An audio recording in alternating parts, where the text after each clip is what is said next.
Nenhum filho de Deus vai para o céu. Amém? Mas todo filho de Deus volta para lá. Glória a Deus, amém. O Deus que prometeu que pelas orações e pelo culto nós íamos ter tudo que esse mundo oferece, foi Satanás e não o Pai de nosso Senhor Jesus Cristo. Sabe qual é a maior mentira do diabo para você e para mim? É fazer o bem para ficar bom. Porque quem faz o bem para ficar bom, faz por interesse. Porque colocou o que é bom no futuro. Está fazendo bem por motivos egoístas, para se dar bem.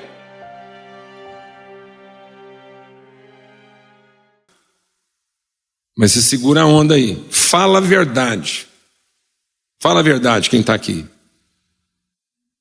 Não fica uma impressão que Deus é mal resolvido. Não, pode falar. Assim, se alguém perguntar, você pode falar que foi eu que falei. Mas, honestamente, por que Deus criou a gente? Porque ele estava com crise de ser Deus? Ele precisava de alguém para louvar ele?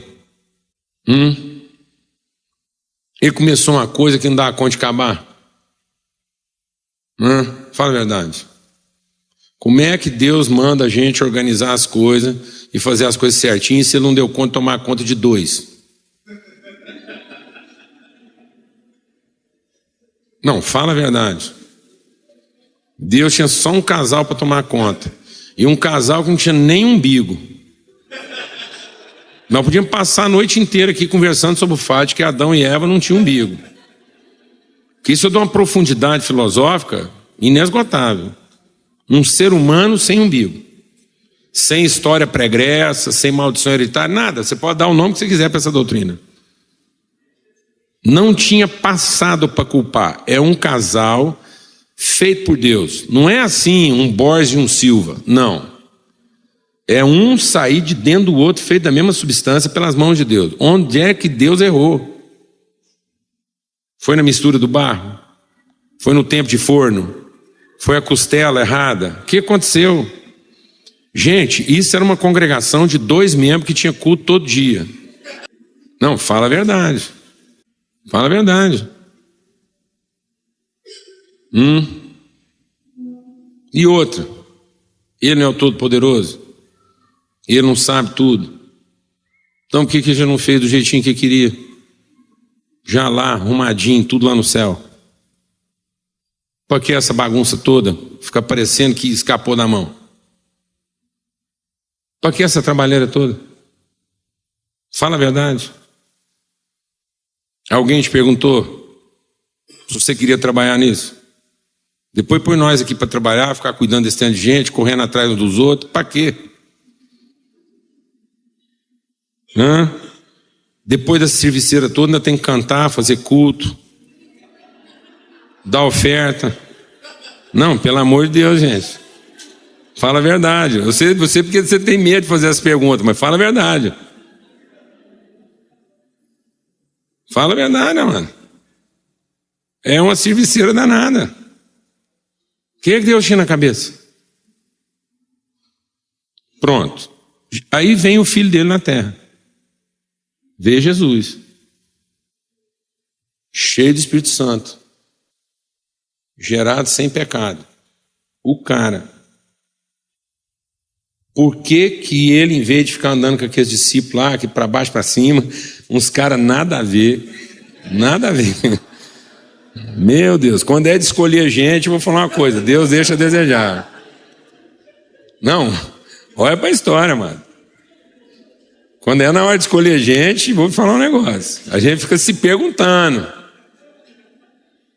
Aí Jesus vem, escolhe os caras. Por que em vez de fazer isso, ele não gastou os 3 anos dele escrevendo? Porque Paulo fala que o Velho Testamento não aperfeiçoou. Então tá bom, Jesus escreveu um outro livro. O livro da graça. Aí já explicava lá como é que o culto tinha que ser, que tipo de música podia cantar, qual lugar de reunir, quantas vezes por semana, tudo. Já deixava lá uns 100 sermão escritos, é só não ficar pregando eles o resto da vida. Para que ele não usou o poder dele para umas coisas mais objetivas? Com aquele poderzão tudo que ele tinha, 3 anos, já podia ter deixado uma igreja lá, sendo pelo menos uns 100 mil membros. Já era um impacto. Mas não, deixa lá 120. Em menos de 50 anos, aqui já estava assim, uns brigando com os outros. Se Jesus tivesse escrito o livro da vida dele, não, em vez de ele escrever uma coisa só, para a gente saber que é isso, não, ele deixa na mão dos caras, aí são 4 evangelhos, em vez de ser um. Aí você tem que ficar comparando um com o outro, para saber, mas um não concorda, um fala aqui, será que não é aquilo? Pronto.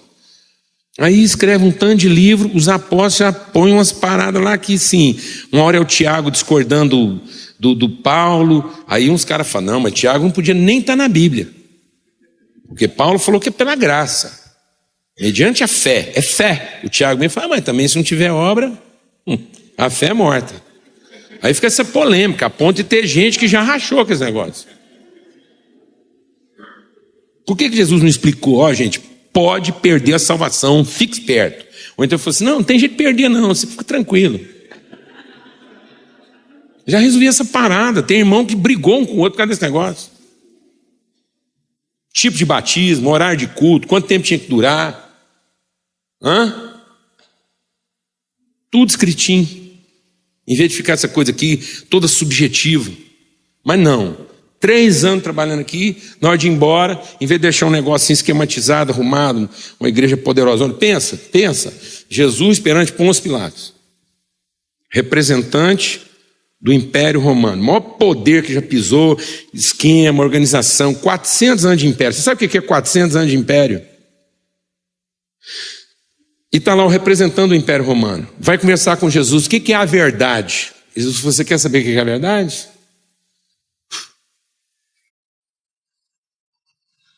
Pode varrer. Alguém mais quer saber o que é a verdade? Pensa o tanto de morte de cristão que tinha economizado. Fogueira, perseguição. Aí chega em Herodes, o símbolo da religiosidade. A hora que entra lá na sala do Herodes, hoje vai ter avivamento, é o culto do milagre, chegou Jesus, já está doido para te ver aqui, para operar uns poderes, uns milagres.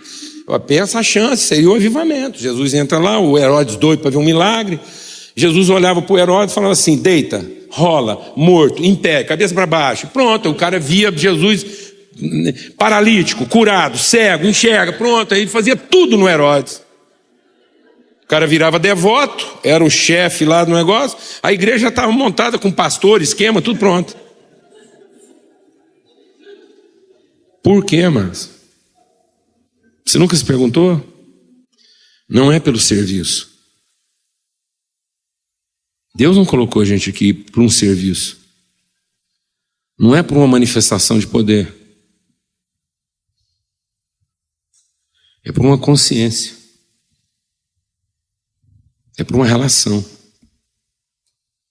É para que através de uma relação totalmente subjetiva, cheia de subjetivismo,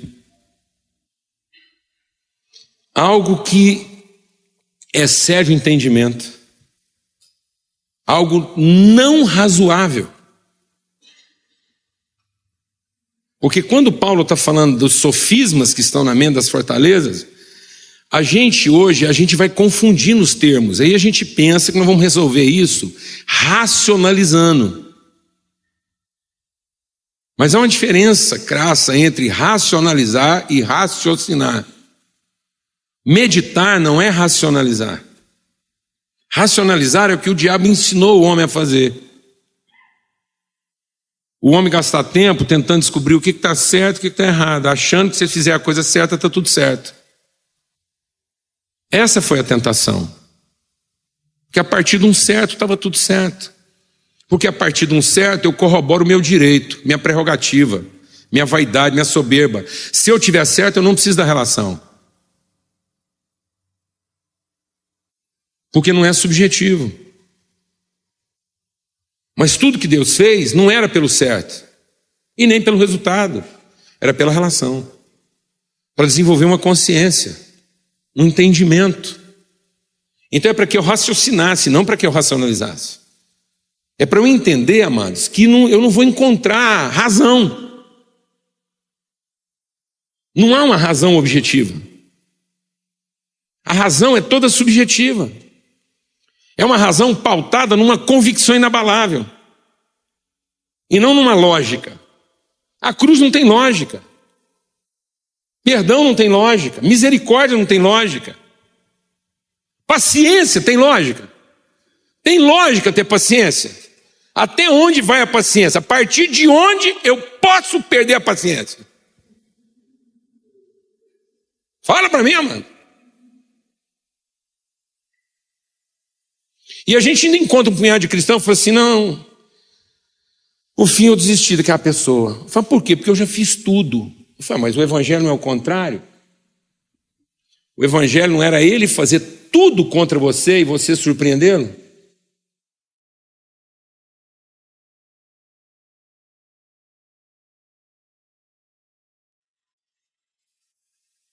Porque desistir de alguém porque já fez tudo é a lógica. Aí ninguém precisa do evangelho para isso. Agora, alguém fazer tudo contra você e mesmo assim você não desistir, não tem lógica. Aí é o evangelho. Amém, irmãos? Glória a Deus. Então é uma coisa que excede entendimento. E essas fortalezas têm que ser destruídas. Porque qual era o projeto de Deus? A gente acha que o projeto de Deus era manter assim, tudo bonito, arrumadinho, e o homem aqui, meio de jardineiro, tal, mantendo as coisas assim organizadas. E não é, amado. A missão de Deus, deixa o Espírito de Deus ministrar o seu coração. A missão de Deus era formar um ser em forma humana que fosse capaz de tornar visíveis as virtudes invisíveis de Deus. Essa é a missão de Deus. A missão de Deus é formar uma pessoa. E essa pessoa não é um indivíduo, é uma relação. Porque quando Deus disse que faria isso, ele usou uma expressão plural e não singular.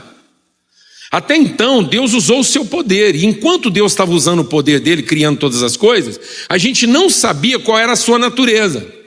Não dava para saber se ele era um indivíduo ou se ele era uma relação.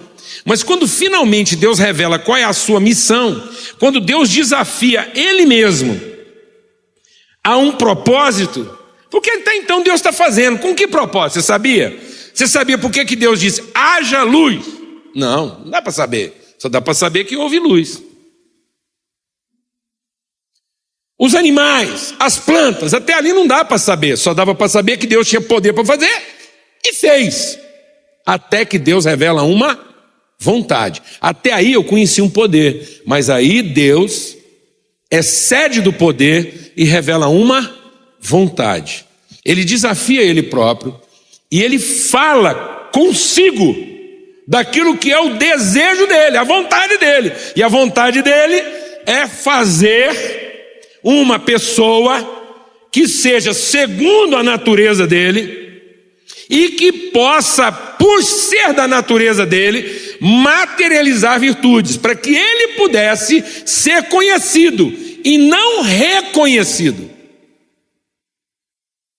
Sem o homem, Deus podia ser reconhecido, porque Deus é reconhecido no seu poder, mas ele não poderia ser conhecido, porque Deus só pode ser conhecido numa relação e não num poder. Porque para que Deus seja conhecido é necessário que tenham 2 ou 3. Porque Deus pode ser reconhecido pelo indivíduo, mas ele só pode ser conhecido numa relação. Por isso que quando Deus criou o ser humano, não criou um casal de indivíduos, mas criou uma pessoa plural. Alguém que não poderia se chamar de eu. Glória a Deus, amado. Porque foi o pecado que transformou uma pessoa plural numa reunião de dois indivíduos. Porque foi só a partir do pecado que eles passaram a ter um nome e outro. Porque até o pecado, o ser relacional se chamava o quê? Adão. Assim como Cristo não é o indivíduo Jesus. Vou falar outra coisa aqui. O nosso Salvador não é Jesus. O nosso Salvador é Jesus, o Cristo. Porque se Jesus não dá a vida pelos seus irmãos, se ele não entrega a sua vida em favor da relação, ele não seria o Cristo. E não sendo Cristo, ele não é nosso Salvador. Então por que Jesus é o meu Salvador? Porque ele é o nosso Salvador. E a primeira coisa que Jesus me salva é de mim. Glória a Deus, amado. Aleluia.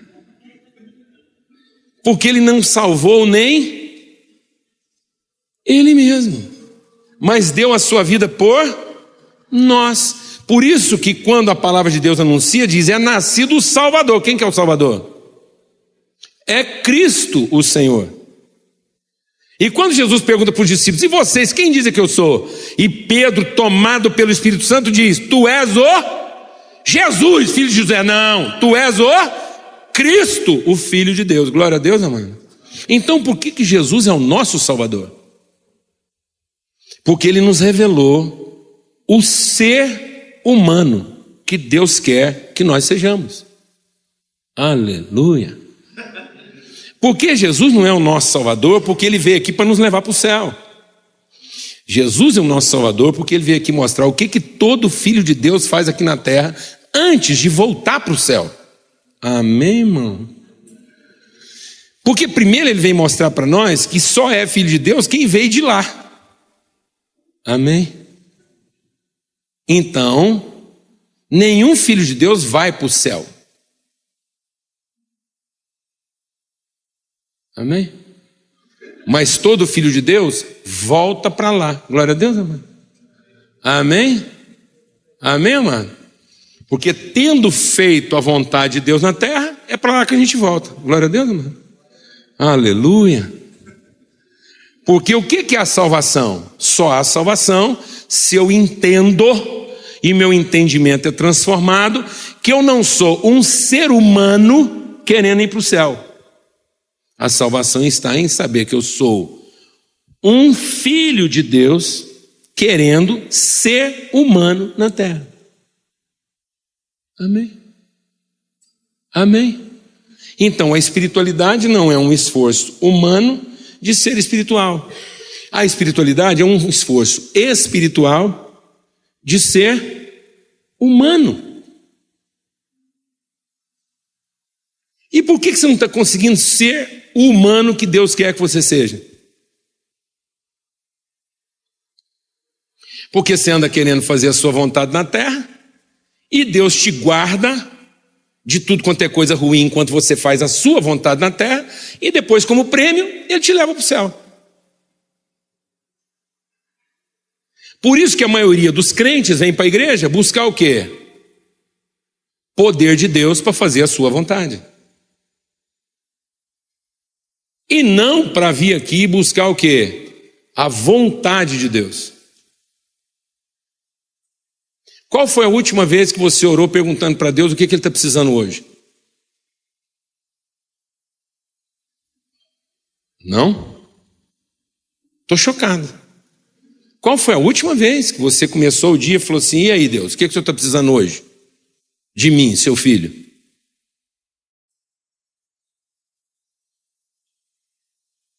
Qual foi a última vez? Nós estamos na igreja do Calvário, na igreja da cruz. Cruz de quem? Cruz de quem? De Cristo. Sabe por que Jesus é nosso Salvador? Porque ele foi para a cruz de Cristo. Jesus é nosso Salvador porque ele mostrou que todo filho de Deus toma a sua cruz. Todo filho de Deus está aqui para se tornar o quê? Um Cristo, assumindo a sua cruz. Mas tem muita gente aqui achando que o que vai salvar você é a cruz de Jesus, e não é.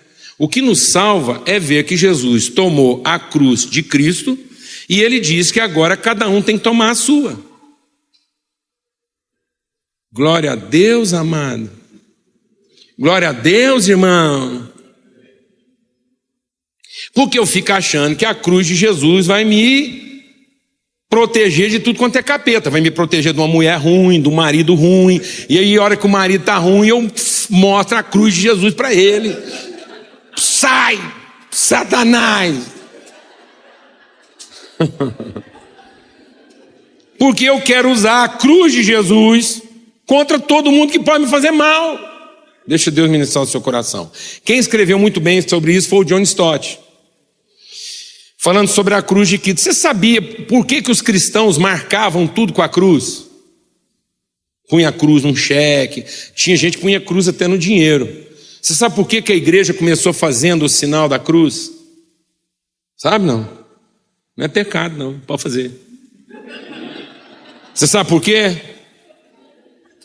Eles colocavam a cruz porque eles estavam querendo dizer que qualquer coisa que eles fossem fazer, eles só fariam, aquilo só seria algo santo se representasse a crucificação da vontade deles. Então, quando o cara punha a cruz num cheque, é para dizer que aquele cheque estava pagando uma coisa que revelava o reino de Deus, mas não que satisfazia a vontade dele. Glória a Deus, amado. Glória a Deus, amado. Amém, irmão. Então, se um cara fosse entrar num ambiente, se um pregador chegasse aqui e fizesse o sinal da cruz, todo mundo ia ficar tranquilo. Por quê? Porque ele não estaria aqui para pregar uma mensagem que trouxesse benefício pessoal para ele. Então, se alguém quisesse carregar um crucifixo, você quer carregar um crucifixo? Pode carregar, mas põe a sua imagem nele. Põe uma foto sua no crucifixo e carrega. Manda fazer uma imagenzinha sua, põe numa cruz e pendura. Porque todo mundo que olhar para você vai dizer o seguinte: desse aí eu estou protegido. Porque ele não vai tentar nada contra mim que não seja do meu interesse. Porque ele é alguém que tem o mesmo sentimento que houve também em Cristo Jesus e que considera os outros mais importantes do que ele.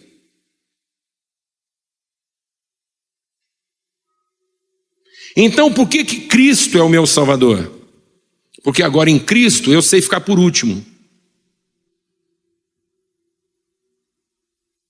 Eu sei comer só depois que todo mundo já comeu. Agora, como Cristo, se o meu vizinho de comércio for incrédulo, eu quero que os compradores da cidade vão primeiro nele e depois em mim. Porque imagina um cara incrédulo e sem vender.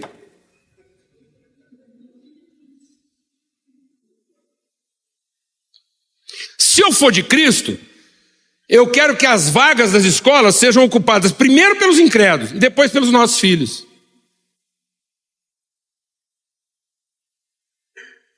Eu achei que eu ia ouvir um glória a Deus.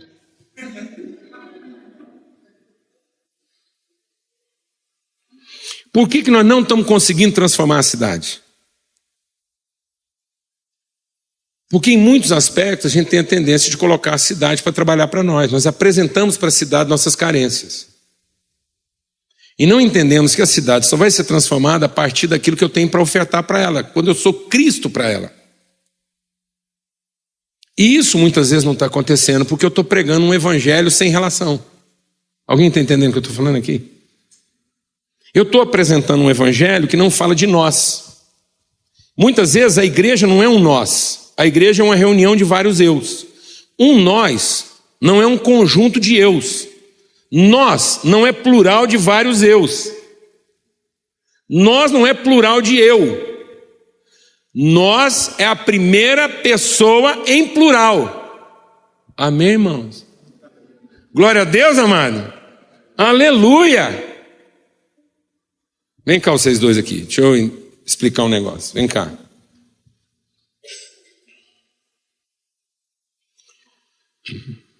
Isso são sofismas que têm que ser destruídos na nossa cabeça, porque senão nós não conseguimos evangelizar as pessoas. Vem aqui. A gente, às vezes, prega um evangelho que é coisa de crente, que é um ensino meio que infantil, porque a gente eu não estou discutindo aqui quem é que vai para o céu. A questão não é essa. A questão não é essa. A questão não é garantir quem está indo para o céu deixando de ir. A palavra de Deus diz que o evangelho é o poder de Deus para a transformação, para a salvação de todo aquele que crê. E a salvação não é uma garantia futura de céu. Quem nos ensinou, deixa o Espírito de Deus ministrar o seu coração. Quem nos ensinou a pensar em futuro foi o diabo. Foi o diabo que projetou nossa vida para um dia qualquer que não hoje. O evangelho não é para que eu faça uma relação de passado e futuro.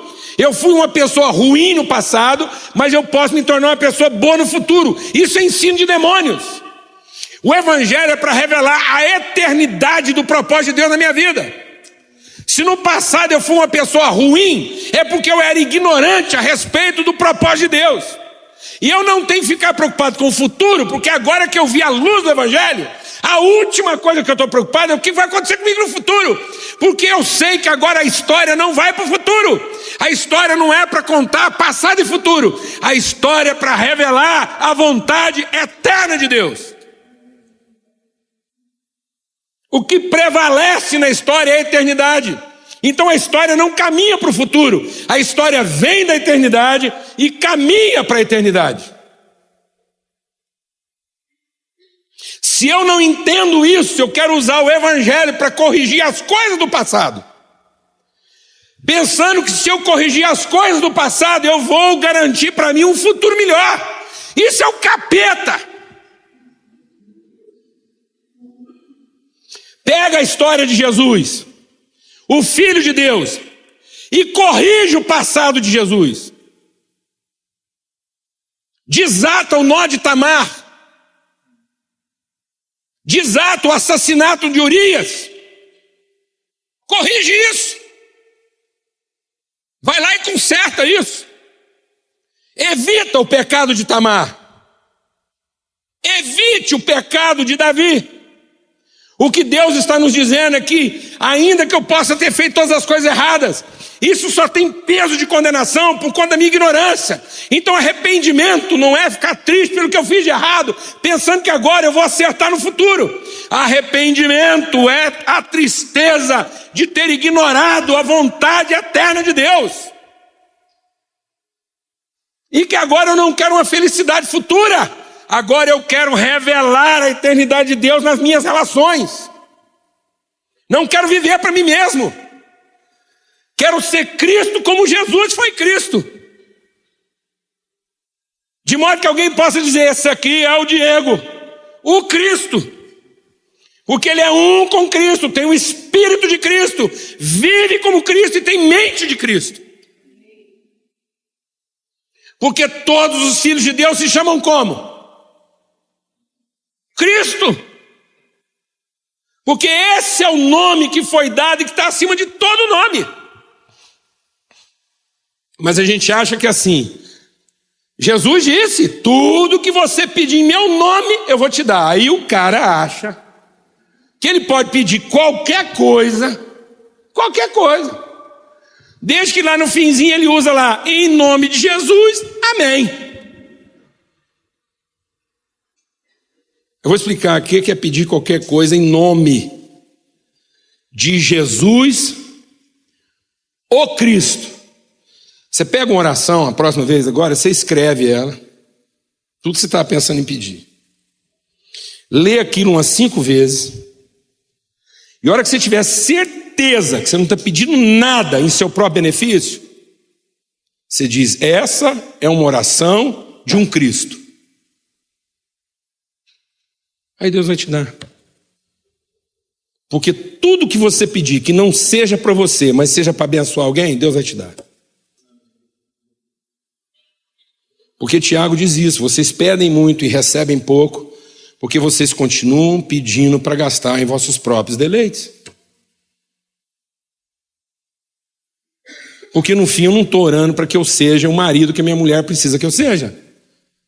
Eu estou frequentando culto de libertação e campanha e louvando e dando dízimo para ver se Deus finalmente me entrega a mulher que eu mereço.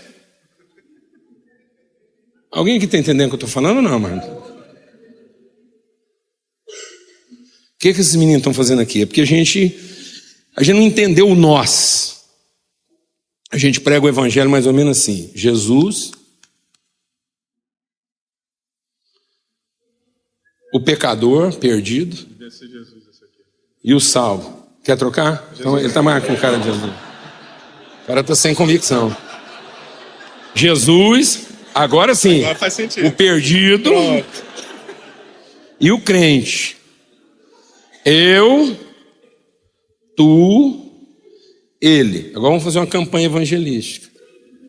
O eu evangelizando tu para encontrar com ele. Ou tu, eu estou salvo. Porque eu entreguei minha vida para ele. E ele me salvou. E eu acho que você também devia ter um encontro com ele. Para ver se ele salva tu. Porque eu estou salvo. Tu não. E se tu não encontrar com ele, eu tô nem aí. Eu vou pro céu e tu tá lascado. Tu vai pro inferno, porque não entregou a vida para ele. E ele é ressentido. Se você não entregar a vida para ele, ele não vai ter dificuldade nenhuma de mandar tu pro inferno, mas vai salvar eu. E a gente acha que isso é um nós. Agora pensa diferente. O nós. Tem uma parte de nós que não conhece nós. Eu encontrei uma parte de nós que é totalmente ignorante a respeito de nós. O que nós podemos fazer para mostrar nós para nós? Para que nós sejamos salvos pela libertação dessa ideia de eu que o nós tem. Para que nós sejamos completos.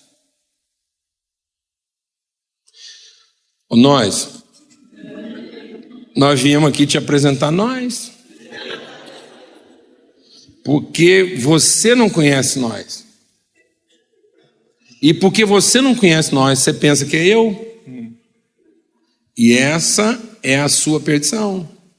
E a salvação está em conhecer nós. Amém, mano? Amém, mano? Porque quando Jesus falou que a gente ia receber poder para ser testemunha, a gente achou que era poder para dar testemunho. Então, muitas vezes, eu estou dando testemunho. Mas ele não chamou para dar testemunho, ele chamou para ser testemunha. Então, o indivíduo dá testemunho, mas a relação é testemunho. Amém, amados? Amém. Então a igreja não pode continuar sendo uma reunião de eus. Paulo diz que as nossas reuniões andam fazendo mais bem do que mal, porque quando a gente se reúne, cada um ainda usa o seu poder para alimentar a sua própria carência. Que foi o que o diabo tentou fazer com Jesus. Por que você não usa o seu poder para resolver o seu problema? Por que você não pede mais poder para ter tudo que esse mundo pode te dar? E por que você não faz as besteiras que você quer fazer e depois manda Deus se organizar para te ajudar? E como é que Jesus respondeu a tudo isso? Não é disso que eu me alimento. Eu me alimento da palavra de Deus. Eu me alimento de fazer a vontade dele. E não de ficar tentando Deus a fazer a minha. Glória a Deus, amado. Amém. Glória a Deus, irmão. Então a igreja não é um lugar de reunião de eus. A igreja é um lugar de encontro de nós, para que esse nós, na relação em que nós damos a vida uns pelos outros, isso ilumine a cidade. Porque eu mesmo ilumino a ignorância da cidade na medida em que eu me relaciono com ela, e não que eu prego para ela se tornar como eu. Alguém está entendendo o que eu estou falando? Porque do jeito que nós estamos pregando, nós estamos gerando na pessoa o pior dos motivos para ser salvo. Está entendendo o que eu estou falando ou não? Porque no fim, ele está querendo ser salvo para salvar quem? Ele mesmo. Ele não é salvo por uma relação. Ele é salvo pela cobiça de se safar. Porque a gente acha que ser salvo é ser safo. Porque nós estamos entendendo salvação como uma forma de se safar. É por isso que as nossas reuniões têm tanto safado. Porque é um punhado de gente tentando através da religiosidade, com hino, com oração, com oferta, com rito, com culto, tentando o quê? Se safar. E não sacrificar a si mesmo em favor da salvação dos outros. Glória a Deus, amado. Pode sentar lá, nós. Agora você fica aqui. Para a gente completar essa metáfora, para a gente entender que esse sofisma, a gente insistir nesse entendimento que o Evangelho é para transformar minha consciência de identidade. E não para aumentar minha consciência de competência. Evangelho é para você ter uma consciência de natureza, de identidade, de propósito eterno. E não de um poder imediato que satisfaça os seus desejos imediatos. O Evangelho é para tratar a sua consciência subjetiva, de si, de Deus e dos outros. O Evangelho é para que a gente ame. O Evangelho não é para a gente fazer a coisa necessária ou importante. O Evangelho é para a gente fazer a coisa essencial. Deixa o Espírito de Deus ministrar o seu coração. Então, tudo que Deus nos deu para fazer, não era por uma prestação de serviço. Deixa Deus falar o seu coração. Se você quer um carro limpo, contrata um empregado. E se não ficar limpo, você manda ele lavar de novo. Mas quando você chama o seu filho para lavar o carro com você, a última coisa que você está pensando é que o carro vai ficar limpo. Porque você passa mais tempo corrigindo o que ele faz do que aproveitando o que ele faz. Deus sozinho já tinha terminado o que ele nos mandou fazer. Porque ele gasta mais tempo corrigindo o que a gente faz do que aproveitando. Então, quando Deus nos chamou para isso, não foi porque ele estava dando o serviço pensando no resultado.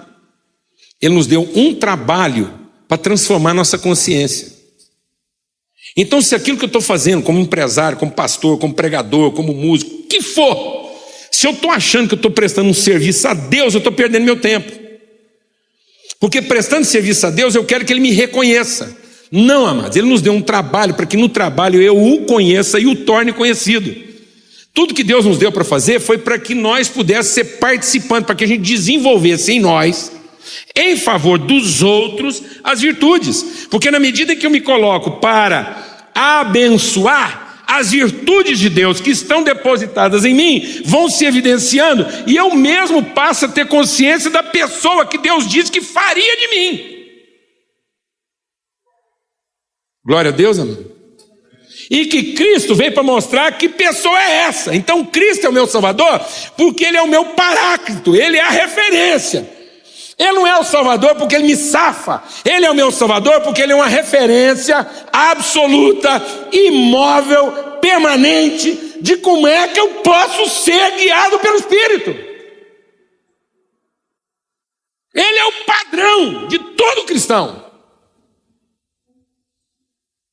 É amar como Cristo, é servir como Cristo, é abençoar como Cristo, é ter a paciência de Cristo. E não dizer, mas tem um limite. Porque você está falando também é de Jesus, né? Não, mas estou falando de Cristo. Que nós somos corpo de Cristo. Então Cristo veio para ser um nós. E não um eu de muitos eus, cada eu achando o tanto que dá para ser. Está me entendendo isso ou não, amado? Então, fica ali, fazendo favor. Se a gente não entender isso, olha para cá. Se a gente não entender isso, a gente trata as coisas no aspecto objetivo e não subjetivo. Pode segurar mais uns 10 minutinhos aí? Tá de boa? Senão a gente trata as coisas num aspecto o quê? Objetivo e não subjetivo. A palavra de Deus diz que a fé é a certeza das coisas que não se veem. Essa é a transformação do entendimento. E Paulo diz que a nossa fé, ela não se baseia naquilo que é visível, mas naquilo que é o invisível. Porque as coisas visíveis são passageiras, mas as invisíveis é que são permanentes. E nesse evangelho de demônios que a gente anda ouvindo, por que eu falo evangelho de demônio? Não é, deixa Deus ministrar o seu coração. O diabo não vem pregar outra coisa que não é o que está escrito na Bíblia. O problema é o seguinte: nem tudo o que Deus falou é o que Deus disse. Entendeu? Porque só é o que Deus disse com o espírito com que foi dito. Com outro espírito pode ser o que ele falou, mas não é o que ele disse.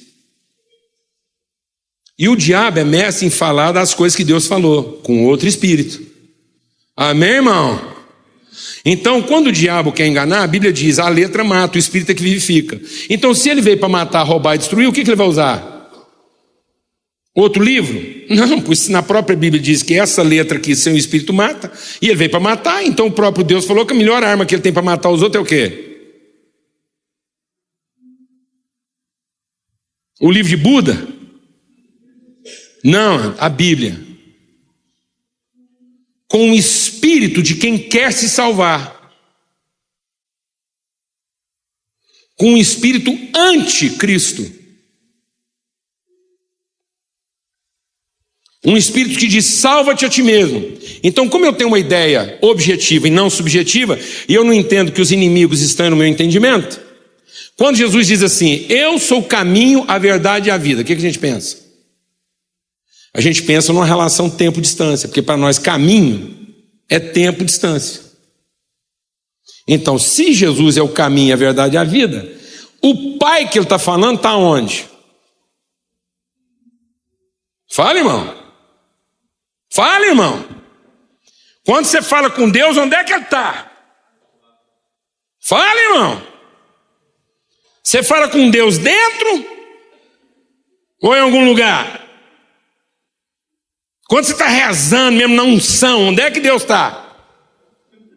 Tem uns que vai forçando até Deus vir. Vai vindo. Aí ele vai trazendo Deus, até Deus sentar naquele puleiro imaginário que ele... Agora que o senhor está aí, me escute. Quando Jesus fala assim: entra no teu quarto, do que ele está falando? Entra no teu ambiente mais íntimo. Entra naquele lugar que você sabe que só você conhece e onde os teus principais segredos estão escondidos. E conversa com quem? Com o teu Pai. Quando Jesus fala do templo de Deus, ele fala do quê? Fala da nossa relação. E Deus diz: eu não quero que o templo do meu Pai seja lugar de comércio. É disso que ele está falando, mano. Ele não está falando de um prédio. Ele não está falando daquele quarto seu com parede rosa. Ele está falando dos seus lugares íntimos. Ele está falando das nossas relações. Ele está falando de aspectos do quê? Subjetivos. Nossa vida, nossos segredos, nossos anseios, nossos apetites, nossas expectativas. E lá nesse lugar mais íntimo, eu chamo Deus de nosso Pai. Então, se Ele é nosso, Ele não é meu. Ele é nosso. E se Ele é nosso, o pão é nosso. O pecado é nosso e a tentação é nossa. Mas se eu não entender que o Pai é nosso, eu vou achar que o pão é meu e o pecado é seu. E eu não vou entender que a tentação é exatamente chamar alguma coisa de minha. Mas Ele não vai nos deixar cair em tentação. Qual é a tentação? Achar que Ele é meu Pai, que a bênção é minha e o pecado é seu. Então, quando Ele está falando de caminho, não é distância, não é futuro. A sua vida com Deus, a plenitude, esse entendimento transformado não é no futuro. Esse entendimento transformado é no exato momento em que a minha própria obediência é estabelecida, em que eu ganho consciência de eternidade. E aí, olha como é que a gente lê a Bíblia. A fé é a certeza das coisas que não se veem. Aí, se o caminho é para um Deus no futuro, as coisas que não se veem estão aonde? Fala a verdade. A fé é a certeza das coisas que ainda não se veem. Aquele carro. Eu não vejo ainda, mas eu vou chamar na fé, vou chamar a existência daquela casa. Vou materializar aquela casa. Cuidado, irmão. O Deus que prometeu que pelas orações e pelo culto nós íamos ter tudo o que esse mundo oferece, foi Satanás e não o Pai de nosso Senhor Jesus Cristo. E ele também responde orações.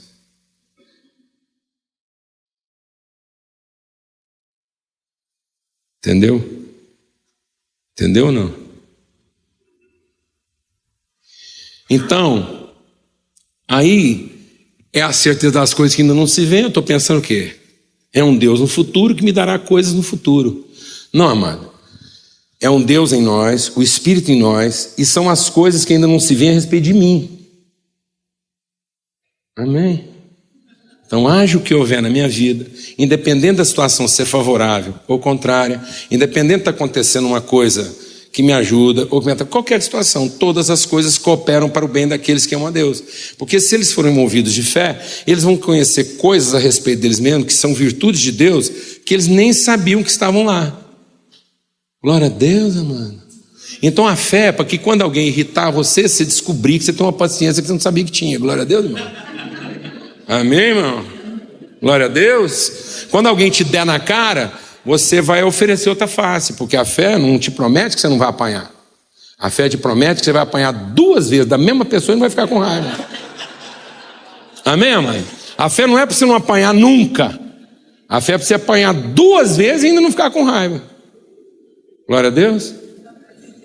Porque a fé diz, você vai apanhar na cara. Aí, em vez de você ficar com raiva, você oferece outra face. Amém, irmão? Então a fé não diz que você não vai ser roubado.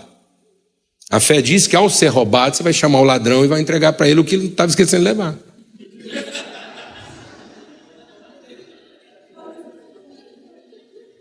Posso ouvir um amém? Que isso está na Bíblia, tá ou não está? Me corrija se eu estiver errado. Amém, irmão? Porque é o invisível. Então, pela fé, as coisas invisíveis que ainda não se viram vão ser vistas. O que ainda não foi visto? Uma pessoa apanhar 2 vezes da mesma pessoa e ainda ter paciência.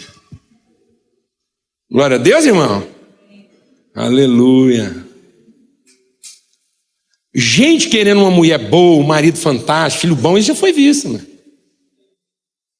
Agora, o que é difícil de ver é uma pessoa ter um marido assim, que é um encosto, e ainda assim essa mulher tem fé, certeza, para oferecer para ele assim o melhor. Glória a Deus, irmã.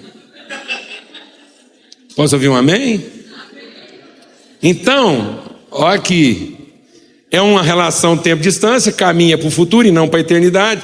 O que o salmista diz? Agora que eu entendi que para quem vive da fé, quem tem um entendimento transformado, essas fortalezas foram destruídas, quem vive da fé, para ele não tem alto nem baixo, não tem longe nem perto, não tem claro nem escuro. Glória a Deus, amado. Não tem fácil nem difícil, porque agora que eu vi a eternidade de Deus, até a noite mais escura se tornou claro o dia. Porque agora eu vi que para Deus noite e dia é a mesma coisa, perto e longe é a mesma coisa, alto e baixo é a mesma coisa. Então, Deus, já que o Senhor tem por mim uma vontade eterna, livra-me dos caminhos maus e guia-me pelo caminho eterno. Eu quero andar em eternidade, eu não quero andar para o futuro. Eu quero andar na consciência de que eu represento a eternidade. Se alguém me trata mal, eu não fico pior. Se alguém me trata bem, eu não fico melhor. Porque tem gente que acha que se a gente tratar bem Deus, Ele vai tratar a gente melhor. Mas alguém que pensa que se eu tratar bem a Deus, Ele vai me tratar melhor, é obrigado a pensar que se eu tratar mal a Deus, Ele vai me tratar pior. Então a gente consegue corromper Deus. E como a maioria nunca faz o bem, quem vai salvar Deus o dia que os homens fizeram tudo de mal? Quem salvou Deus? Sabe qual é a maior mentira do diabo para você e para mim? É fazer o bem para ficar bom. Porque quem faz o bem para ficar bom, faz por interesse. Porque colocou o que é bom no futuro. Está fazendo bem por motivos egoístas, para se dar bem.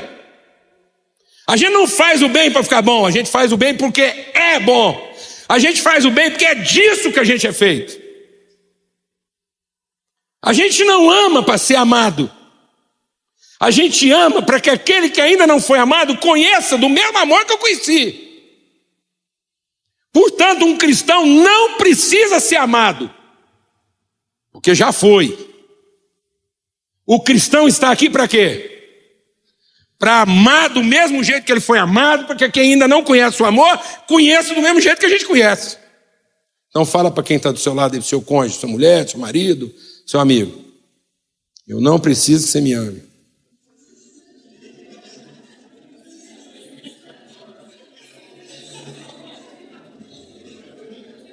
Fala.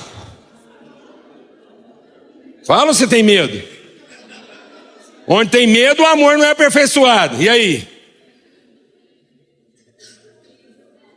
E agora, vamos concluir o texto. Aí, o escritor de Hebreus diz assim: sem fé é impossível agradar a Deus. Então, se Deus está num tempo e espaço futuro, e se a fé é para ver as coisas que eu mesmo ainda não vi no sentido de futuro, que eu espero receber, eu digo que sem fé é impossível agradar a Deus, porque aquele que se aproxima de Deus, é necessário que creia que quem Deus é e que Ele é abençoador daqueles que o buscam. Como é que eu leio esse versículo?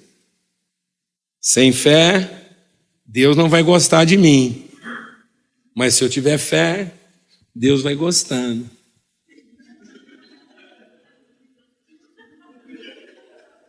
E Deus vai deixando eu chegar perto.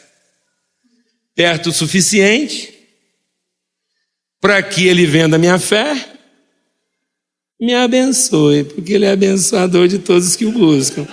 E Ele só deixou eu chegar perto por causa da fé. Fala a verdade, se não é assim que a gente lê Hebreus 11. Fala a verdade, irmão. Você treina de menino. Porque quando eu era menino, eu pensava como menino. Eu não tinha entendimento. Ora, como é que eu preciso de fé para chegar perto de alguém que é onipresente? E por que eu preciso de fé para falar para aquele que diz que me ama o que é que eu preciso, se ele é onisciente e já sabe todas as coisas? É chover no molhado.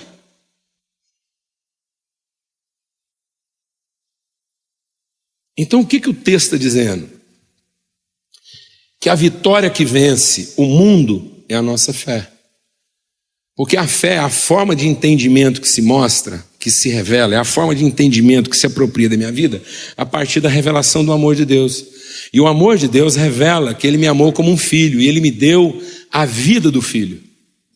Deus me deu a vida do filho, o amor dele foi tanto que Ele me deu a vida do filho. Mas que eu, crendo na oferta da vida do filho, eu não morra. Porque morrer é viver para si mesmo. Porque aquele que fica tentando salvar a sua própria vida, vai perdê-la. Porque a salvação não está em querer ser salvo. A salvação é entender que já foi salvo de uma vez por todas e agora viva aquilo que a salvação é. E a salvação está em querer salvar os outros, que não eu mesmo. Porque meu Pai me ama, porque a vida está em mim. Ela não vem para mim, ela já está. E essa consciência de que a vida está em mim, o meu Pai me ama porque ninguém tem que tirá-la de mim. Meu marido não tem que rezar para eu entregar a vida para ele. Minha mulher não tem que ser uma mulher de oração para eu fazer alguma coisa boa por ela. Meus filhos não tem que ser crente para eu poder tratar eles com dignidade. Meus colegas de trabalho não tem que converter tudo para eu conseguir tratar eles melhor. Ninguém tira a vida de mim. Eu espontaneamente a dou. E é por isso que meu Pai me ama. Porque o amor está em dar. Dá sempre. E aí então, a fé é o que me aproxima de quem Deus é. Porque a fé faz com que eu veja a meu respeito as coisas que eu ainda não vi. Mas que pela fé eu sei que eu sou. E eu sei o que eu tenho para oferecer. E isso me torna alguém próximo de Deus, como abençoador daqueles que o buscam. Porque a fé é para que eu abençoe, e não para que eu seja abençoado. A fé não é para que eu receba. A fé veio do que eu recebi. E a consciência do que eu já recebi faz com que pela fé eu seja tão abençoador como meu pai é. Porque assim, quem vê um filho de Deus, vê o pai que o enviou. Então a fé é para me tornar alguém próximo de Deus, porque se não for a fé, eu não vou conseguir ter uma relação agradável com Ele, porque a minha relação com Ele não vai ter lógica, porque eu vou estar esperando receber coisas que na verdade já são minhas.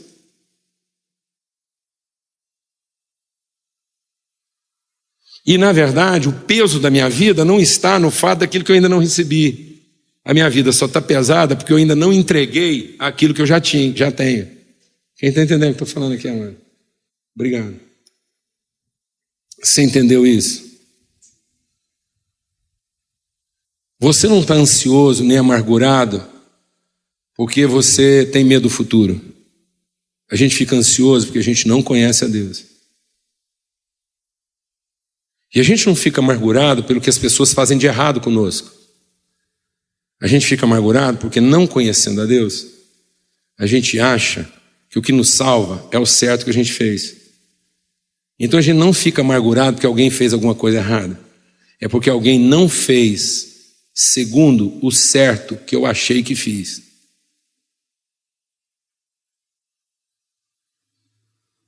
Então é a ideia de que o meu certo me tornaria merecedor de alguma coisa que faz com que eu fique amargurado quando alguém não me trata segundo o meu certo. Porque fere o meu direito. E esse mesmo senso de direito que eu acho que Deus tem que trabalhar para mim, para garantir o meu futuro. E como eu vejo que Deus gosta de mandar a gente para a cruz, eu não tenho certeza se meu futuro está garantido do jeito que eu imagino que eu gostaria. Mas se eu tiver fé no que Deus já deu, e não é fé para receber o que eu ainda não tenho, nem para me tornar o que eu ainda não sou. A fé é para que eu consiga conhecer quem eu já sou. E conhecendo quem eu já sou, eu possa saber o que eu tenho para oferecer. Porque a maior vergonha de um cristão não é não receber alguma coisa. A maior vergonha de um cristão é alguém precisar dele e ele não ter o que oferecer. Entendeu isso, irmão? Então agora eu queria te fazer uma pergunta. Pedro diz que pelas promessas de Deus nós nos tornamos participantes da sua natureza. E João diz que pelo seu amor, tal qual Deus é, nós somos nesse mundo. Então quando você lê a Bíblia à procura de promessas, o que são promessas para você? Promessas são a forma com que você alimenta suas expectativas a respeito do que você vai receber? Ou promessas alimentam sua convicção a respeito do que você já recebeu? O que você faz com as promessas? Você pega as suas promessas, as promessas que você pega aqui, é para você ir lá e cobrar de Deus aquilo que você espera ainda receber? Ou você medita nas promessas para que na sua relação com as pessoas você não tenha dúvida do que você tem para oferecer?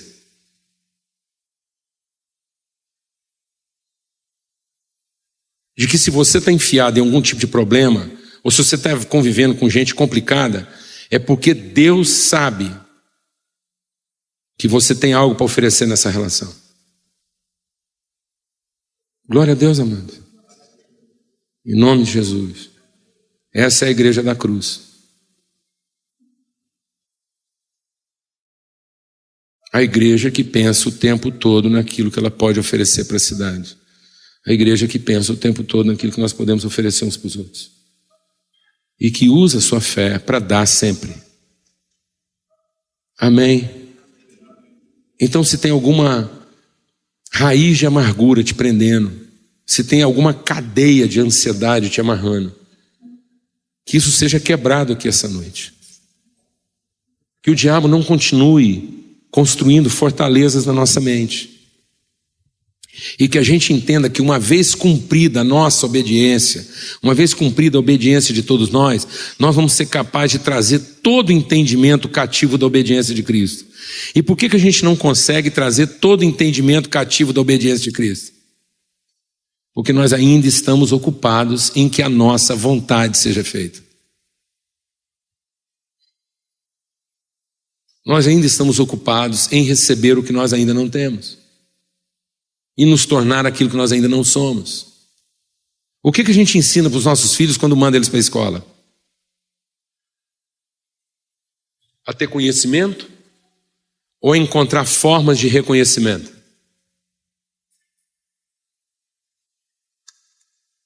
Quando a gente manda os filhos para a escola, é para que através de uma profissão bem-sucedida, eles sejam reconhecidos, ou através de uma profissão bem-sucedida, eles se tornem Deus conhecido.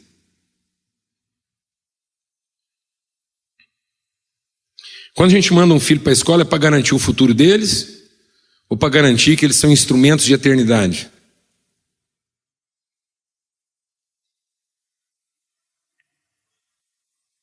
Hein, meu irmão?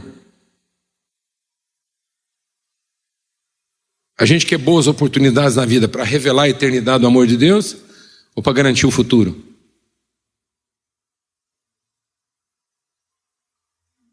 Fala com Deus aí agora. E nós queremos orar aqui essa noite para que Deus quebre as cadeias da ansiedade. As cadeias de alguma amargura que possa estar segurando o seu coração, algum desapontamento,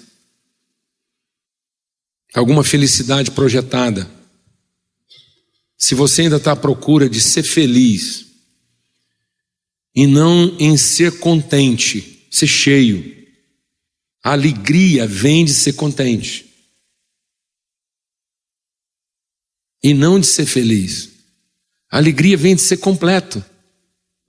Só há verdadeira alegria em quem é completo e não em quem quer ser feliz.